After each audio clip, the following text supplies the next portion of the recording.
নমস্কার বন্ধুরা। আজকের গল্পটা এমন একটা জমকালো গল্প যা শুনলে তোমাদের রক্ত গরম হয়ে উঠবে। আমার বয়স ৩১ বছর, কিন্তু আমার শরীর দেখলে মনে হয় পুরো দোস্তর যুবতী মেয়ের মতো। আমার বিয়ে হয়েছে মাত্র ৯ মাস আগে। আমার উচ্চতাটা ৫ ফুটেরও বেশি, আর আমার শরীরের গড়নও বেশ আকর্ষণীয়। কিন্তু এখন মনে হচ্ছে এই সৌন্দর্য আর কোনো কাজে আসছে না, কারণ আমার স্বামীর চাকরি অন্য রাজ্যে, বেসরকারি কোম্পানিতে। তাই বিয়ের পর থেকেই তিনি এখনও বাড়ি ফেরেননি। আমার শ্বশুরবাড়িতে আমার ১৯ বছরের দেওর সাগর, আমার শ্বশুর আর তার মা অর্থাৎ আমার দিদি শাশুড়ি থাকেন। আমার শাশুড়ি গত বছর মারা গেছেন, তাই আমার স্বামী আমাকে তাঁর সঙ্গে নিয়ে যাননি, কারণ বাড়ির দায়িত্ব আমাকেই সামলাতে হবে। কিন্তু এখানে আমার মনির ভাব বোঝার মতো কেউ নেই। আমার উত্তপ্ত রক্ত ভিতরে ভিতরে ফুটছে, যাকে শান্ত করার জন্য কাউকে দরকার ছিল। কিন্তু আমার স্বামী গত ৪ মাস ধরে বাড়ি ফেরেননি, তাই আমি এখন বেশ অস্থির আর তৃষ্ণার্ত হয়ে পড়েছি। তখনই আমার নজর পড়ল আমার দেওর সাগরের দিকে। তাঁর উচ্চতা আমার চেয়ে কিছুটা কম, শরীরও আমার চেয়ে হালকা, কিন্তু তাঁর ঘোড়া তাঁর শরীরের তুলনায় বেশ বড়। সাগর এখন কলেজে বেসরকারি ভর্তি নিয়েছি, তাই এই দিনগুলোতে সে বাড়িতেই থাকে। বাড়িতে আমি আর সাগর ছাড়া আর কেউ থাকে না। আমার শ্বশুরের মা বয়সের ভারী সবসময় নিজের ঘরে বিশ্রাম নেন, আর শ্বশুর বাইরের ঘরে থাকেন, তাই তিনি খুব কমই ভেতরে আসেন। আগে আমি সাগরের দিকে এভাবে তাকাতাম না, কিন্তু যেদিন থেকে আমি তার কোলাটা দেখলাম সেদিন থেকে আমার দৃষ্টিভঙ্গি পাল্টে গেল। সেদিন সাগর ভেবেছিল বাড়িতে কেউ নেই, তাই সে তার ঘরে ভিডিও দেখতে দেখতে নাগদেবতার সঙ্গে খেলছিল। হঠাৎ ওদিক দিয়ে যাওয়ার সময় জানালার দিকে চোখ পড়ল। ভেতর থেকে ভিডিওর মৃদু আওয়াজ আসছিল। আমি জানালা দিয়ে উঁকি মেরে দেখলাম, আর দেখে আমার তো হুঁশই উড়ে গেল। গত ৩ মাসই এই প্রথম আমি কলার দর্শন পেলাম। নাগদেবতা দাঁড়িয়েছিল, আর সাগর তাকে হাত দিয়ে আলতো করে স্পর্শ করছিল। এটা দেখে আমার তো সেখানেই গঙ্গা জল বেরিয়ে গেল। সেদিন থেকেই সাগরের নাগদেবতার সোয়ারি করার জন্য আমার মন মচমচ করতে লাগলো।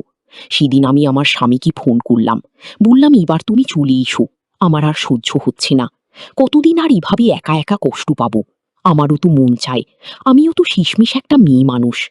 তখন আমার স্বামী ক্ষমাচেই বললেন, দেখো ঋতু, আমি তোমার অস্থিরতা বুঝতে পারছি, কিন্তু আগামী ৩ মাস আমার কোনো ছুটি নেই। কোম্পানিতে নতুন কিছু প্রজেক্ট শুরু হয়েছে, তাই সবাইকে ডাবল শিফটে কাজ করতে হচ্ছে। ৩ মাসের মধ্যে ছুটি পাওয়া অসম্ভব। আর মাত্র ৩ মাস অপেক্ষা করো, তারপর দেখো আমি এসে তোমার কি দশা করি। এই বলে হেসেই তিনি ফোন কেটে দিলেন। কোনো রকমই সকাল হলো। সকালে আমি সবার জন্য চা নাস্তা বানালাম, আর সাগরের জন্য বিশেষ করে তার ঘরে নিয়ে গেলাম। ঘরে ঢুকে দেখি সাগর তখনও ঘুমোচ্ছে। ঘুমের মধ্যে তার নাগদেবতা একদম খাড়া হয়ে দাঁড়িয়েছিল। তাকে দেখে আমার আর সামলানো গেল না, আমি তাকে ছুঁয়ে ফেললাম। নাগদেবতাকে ছোঁয়ার সঙ্গে সঙ্গে আমার শরীরে যেন বিদ্যুৎ খেলে গেল। কিন্তু তখনই দেখলাম সাগর জেগে গেছে, আর আমার দিকে তাকিয়ে আছে। আমি তাড়াতাড়ি পিছিয়ে গিয়ে বললাম, দেবুরজি এবার উঠো, সকাল হয়ে গেছে।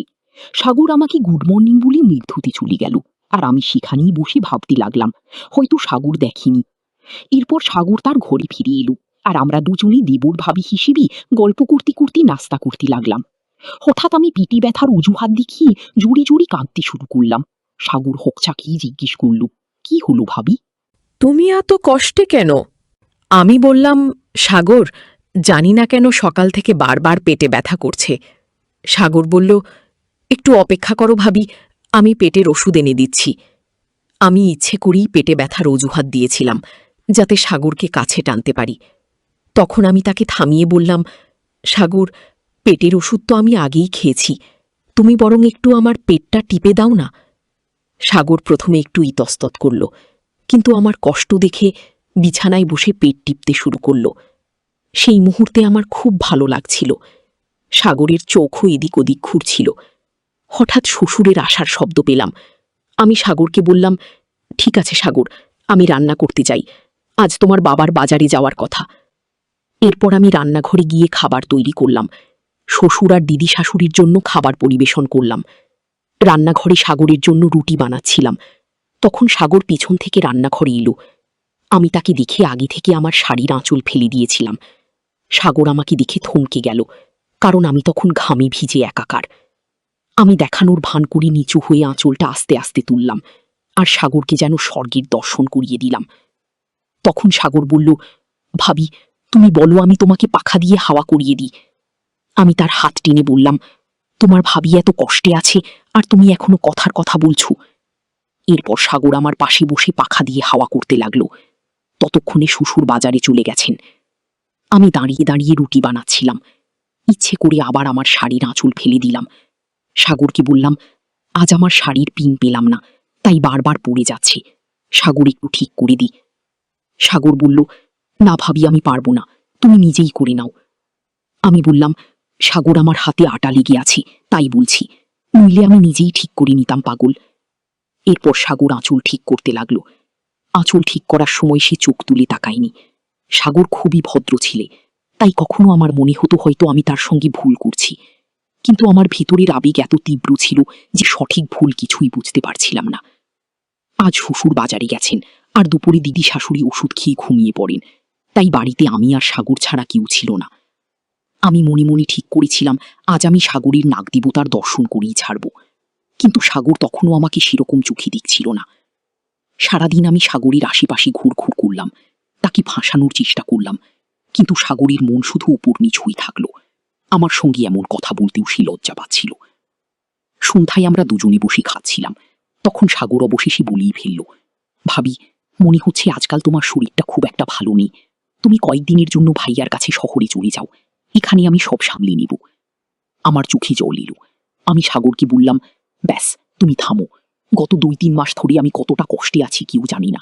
তোমার ভাইয়ার কোনো চিন্তা নেই, তোমারও নেই। আমাকে কাঁদতে দেখে সাগর আমার চোখের জল মুছতে লাগলো। তখন আমি তার গলা জড়িয়ে ফুপিয়ে উঠলাম। আমি কি যে বলে ফেললাম নিজেই জানি না। সাগরকে বললাম, দেবরজি, তোমাকে দেখলে মনে হয় তুমি তোমার ভাইয়ার মতোই, তাই মাঝে মাঝে আমি তোমার আশেপাশে বেশি ঘুরে বেড়াই, প্লিজ এটা খারাপ ভেবো না। সাগর বলল, না ভাবি, তোমার কথাই আমি কেন খারাপ ভাবব। তোমার মতো ভাবি তো ভাগ্যবানদেরই জোটে। আমি তার হাত ধরে স্পর্শ করতে করতে বললাম, দেবুরচি, তুমি আমার থেকে এত দূরে দূরে কেন থাকো? আমি কি তোমার ভালো লাগে না? না, নাকি আমি তোমার গার্লফ্রেন্ডের মতো সুন্দর না? সাগর বলল, না ভাবি, এমন কিছু নয়, আমার তো কোনো গার্লফ্রেন্ডই নেই। আমি তার কোলে মাথা রেখে বললাম, তোমার কোনো গার্লফ্রেন্ড নেই? তাহলে আমাকেই তোমার গার্লফ্রেন্ড বানিয়ে নাও। কেন এত কষ্ট দিচ্ছ? তুমিও তো তোমার ভাইয়ার মতোই, না সে আমার কথা শোনে, না তুমিও না। সাগর বলল, কিন্তু ভাবি, তুমি তো আমার ভাবি, ভাবির সঙ্গে এমন কিছু করা তো ভুল। তো বন্ধুরা, আজকের গল্পটি তোমাদের কাছে কেমন লাগলো কমেন্ট করে আমাকে জানিয়ে দিও। আরেকটি কথা, তোমাদের যদি এই রকম কোনো ঘটনা থাকে আমাদের সাথে শেয়ার করতে পারো। আমি নাম গোপন রেখে ভিডিও পাবলিশ করব। আর সেটা যদি না চাও, কি কার সাথে করছো সেটা কমেন্ট করে জানিয়ে দিও। আর আমার চ্যানেলের অন্যান্য গল্পগুলি শুনিয়ে এসো। আর অবশ্যই অবশ্যই ভিডিওতে একটি লাইক দিয়ে চ্যানেলটি সাবস্ক্রাইব করে দিও প্লিজ। তোমরা সবাই অনেক অনেক ভালো থেকো, আর নিয়মিত আমার গল্পগুলো শুনবে কিন্তু। আমি নিয়মিত তোমাদের জন্য মজার মজার গল্প নিয়ে আসব।